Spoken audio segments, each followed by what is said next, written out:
नमस्कार, मी सचिन गवाने आपलं स्वागत करतो न्यूज टॉप 9 या बुलेटिनमध्ये। सध्या काँग्रेसनं बारामतीच्या निवडणुकीमधून माघार घेतलेली आहे, परंतु आणखीन अर्ज जे आहेत ते बारामतीच्या पोटनिवडणुकीमध्ये आहेत, त्यामुळे ही निवडणूक बिनविरोध होणार नाहीये। त्या संदर्भातल्या टॉप 9 बातम्या पहा। बारामती पोटनिवडणुकीतून काँग्रेसची माघार, सुनेत्रा पवारांच्या विनंतीला मान देत उमेदवारी मागे, हर्षवर्धन सकपाळांची प्रतिक्रिया। दोन्ही राष्ट्रवादीच्या नेत्यांच्या शिष्टाईला यश, मात्र बारामतीची पोटनिवडणूक बिनविरोध नाहीच। बारामती पोटनिवडणुकीत 30 जणांची माघार, 23 उमेदवार रिंगणात।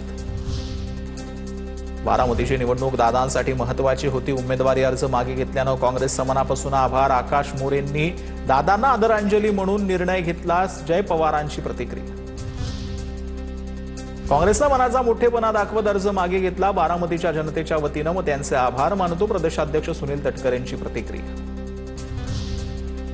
पार्थ पवारांचं वक्तव्य निराधार, काँग्रेसवर केलेल्या टीकेचा त्यांना कधी ना कधी पश्चाताप होईल, हर्षवर्धन सकपाळांचा निशाणा। तर पार्थ पवारांच्या वतीनं रोहित पवारांकडून दिलगिरी व्यक्त। बारामती पोटनिवडणुकीतून करुणा मुंडेंची उमेदवारी कायम, माघार घेणार होते पण मुंडेंची पोस्ट बघितली आणि अर्ज कायम ठेवला। करुणा मुंडेंची प्रतिक्रिया, धनंजय मुंडेंनी संपर्क केला होता, काँग्रेसला विकत घेऊ शकता पण करुणा मुंडेला नाही, असाही टोल। बारामती निवडणूक बिनविरोध झाली नाही, हे तटकरेंचं अपयश। तटकरेंनी इतरांना कमी लेखलं, त्यांचा अहंकार नडला। शरद पवारांच्या राष्ट्रवादीच्या विकास लमांडेंची सुनील तटकरेंवर टीका। बारामती राहुरी पोटनिवडणुकीसाठी भाजपाकडून स्टार प्रचारकांची यादी जाहीर। मुख्यमंत्री देवेंद्र फडणवीसांसह 40 नेत्यांचा समावेश। रवींद्र चव्हाण, गडकरी, बावनकुळे, तावडे, अशोक चव्हाण, मुनगंटीवार, चंद्रकांत पाटील, दानवे, राम शिंदेंसह बड्या नेत्यांचा समावेश। पार्थ पवारांनी घेतली राज्यसभा खासदारकीची शपथ। नवी दिल्लीत उपराष्ट्रपती आणि राज्यसभेचे सभापती सीपी राधाकृष्णन यांनी शपथ घेतली। विलिनीकरणाचा सर्व अधिकार पवार कुटुंबावर सोडलाय, राष्ट्रवादीच्या विलिनीकरणाच्या प्रश्नावरून अनिल पाटलांची प्रतिक्रिया। पवार कुटुंबाला वाटलं तर विलिनीकरण होईल, अशी प्रतिक्रिया। आता बघूयात मोठ्या राजकीय टॉप 9 वर।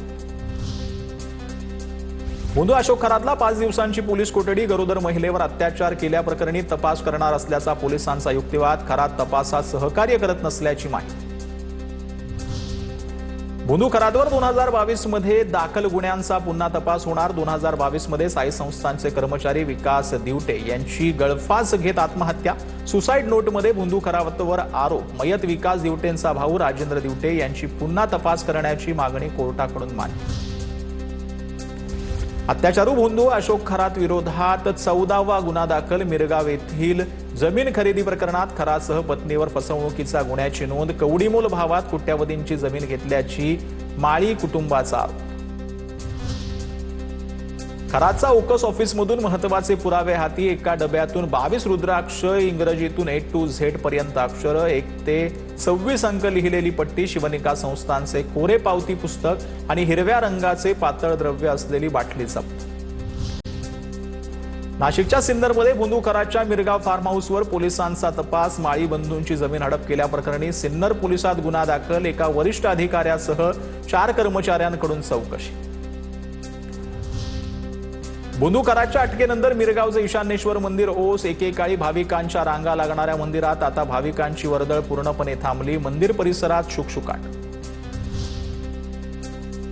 बीडमध्ये मुख्यमंत्र्यांच्या सभेत धनंजय मुंडेंना मंत्री करण्याची मागणी। मुंडे समर्थकांची धनंजय मुंडेंना मंत्री करण्याची मागणी। बीडच्या गहिनीनाथ गडाच्या 94व्या नारळी सप्ताहाच्या कार्यक्रमात मुख्यमंत्र्यांच्या भाषणानंतर मुंडे समर्थकांनी केली मागणी।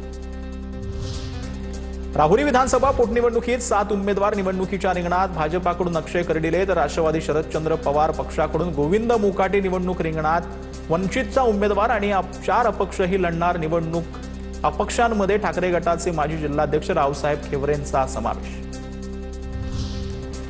बीडच्या मस्साजोगमध्ये दिवंगत सरपंच संतोष देशमुख यांच्या पत्नीचा उमेदवारी अर्ज दाखल। गावकऱ्यांच्या इच्छेमुळे उमेदवारी अर्ज दाखल। त्यांनी गावकऱ्यांसाठी जीवन गमावलं, मी देखील शेवटच्या क्षणापर्यंत गावाची सेवा करणार, अश्विनी देशमुख यांनी व्यक्त केल्या भावना।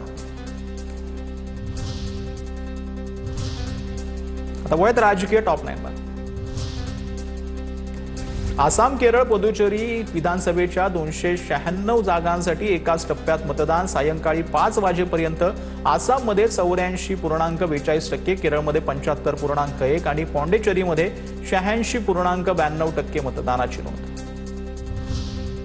आदित्य ठाकरे लवकरच मुंबईतील शिवसेना शाखांना भेट देणार. शाखा भेटींचा कार्यक्रम हाती घेणार. आदित्य ठाकरेंची घेतली मुंबईतील शिवसेना शाखा प्रमुखांची बैठक. पक्ष बांधणीच्या अनुषंगाने ठाकरेंची शिवसेना स्थानिक पातळीवर बदल करणार. एकनाथ शिंदे ग्रामीण भागात संघटना मजबूत करण्यावर विशेष भर देणार. राज्यात पक्षाचा विस्तार अधिक प्रभावीपणे करण्यावर भर देण्याच्या शिंदेंच्या सूचना. युवकांना पक्षात सहभागी करून घेण्यावर विशेष लक्ष केंद्रित करण्याचा सल्ला. सिंधुदुर्गमधील मालवणमध्ये एलईडी मासेमारी विरोधात उद्या मच्छीमारांचा मोर्चा. माजी आमदार वैभव नाईक यांच्या नेतृत्वात एल्गार मोर्चा निघणार. नितेश राणेंचे हितसंबंध गुंतलेले असल्यामुळेच एलईडी मासेमारीवर ठोस कारवाई होत नसल्याचा आरोप. महिला आरक्षण विधेयकाच्या अनुषंगाने पंतप्रधान मोदींचा लेख. देशात महिला सक्षमीकरणासाठी मोठं पाऊल उचलणार. लोकसभा आणि विधानसभांमध्ये महिलांना अधिक प्रतिनिधित्व मिळणार. 16 एप्रिलला संसदेचं विशेष अधिवेशन होणार. लेखात उल्लेख. शिंदेविरोधातील विडंबनात्मक काव्या प्रकरणामध्ये कामरावर हक्कभंग प्रकरणात कुणाल कामराची चौकशी झाली. प्रवीण दरेकर आणि कुणाल कामराची साक्ष नोंदवली तर मी चूक केली नसल्याचं कुणाल कामराचं म्हणणं. उपमुख्यमंत्री एकनाथ शिंदे 3 दिवस दरेगावात मुक्कामी. हेलिकॉप्टरनं उपमुख्यमंत्री शिंदे दरेगावात दाखल. शिवसेनेच्या पदाधिकाऱ्यांकडून शिंदेंचं स्वागत. चांदिवली विधानसभा निवडणुकीतील ईव्हीएम तपासण्याचे आदेश. मुंबई उच्च न्यायालयाचे ईव्हीएम तपासण्याचे आदेश. 16 आणि 17 तारखेला मुंबईत ईव्हीएमची तपासणी होणार. नसीम खान यांची माहिती. चांदिवलीतून शिंदेंच्या शिवसेनेचे उमेदवार दिलीप लांडे विजयी झाले होते. मनसेत लवकरच मोठे फेरबदल होणार असल्याच्या चर्चा. मनसे अध्यक्ष राज ठाकरे यांनी संघटना मजबूत करण्याचा प्रयत्न सुरू केला. स्थानिक पातळीवरील पदाधिकाऱ्यांच्या कामगिरीचा आढावा घेण्यास सुरुवात.